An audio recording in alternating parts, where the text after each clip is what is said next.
Hey, so in this section, we shall be looking at your experiences in theater.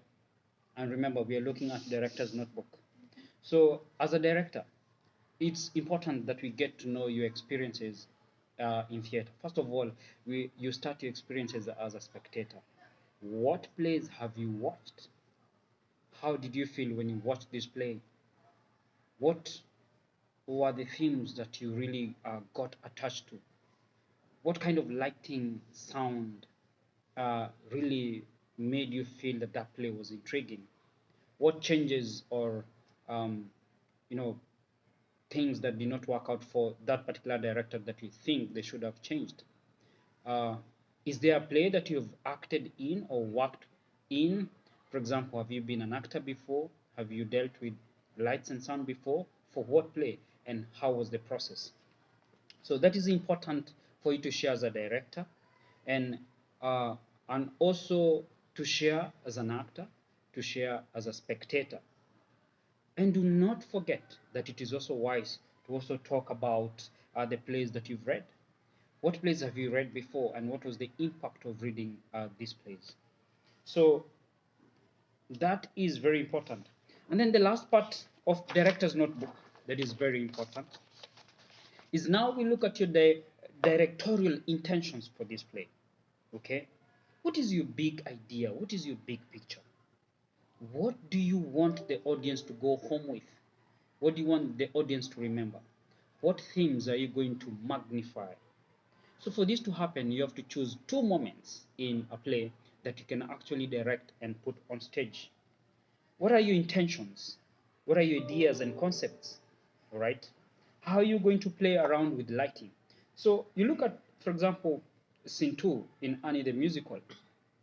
How are you going to use light to make that scene be dramatic? What kind of lights? What colors of gels are you going to work with?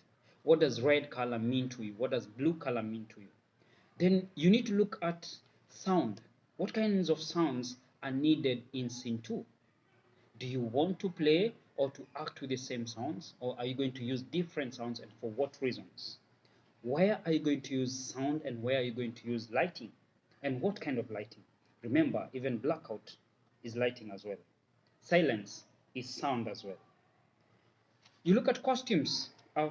If I'm directing scene 2 and scene 3, the characters in scene 2 and scene 3 in Annie the Musical need costumes. Then what kind of costumes will they be? What will be the texture of the costume, the color of the costumes, the fabric of the costumes, and of course, how fitting will they be?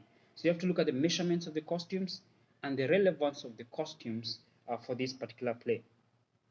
Are these costumes part of fashion of that day, or that modern world, or that setting? Or why using a different style of costumes? Is it because you want to represent a different setting for this play? For example, you want to do a play for a Turkish audience, yet we're in Qatar, so that means you're going to use Turkish costumes. It is also good and wise to show what kind of props you're going to use for these two scenes, and why are you going to use these props? What color are they? What are they made of? Then what relationship are you going to create between actor and the audience? What will the actors do on stage? And that is acting techniques. What techniques are they going to utilize to create a rapport between them and the audience? Are they going to break the fourth wall? Are you going to use pauses and silence? Last but not least is the use of stage space, set design. Very important.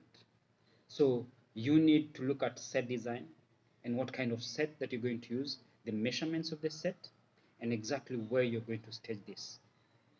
And that becomes your directorial intentions. And that ends the task director's notebook.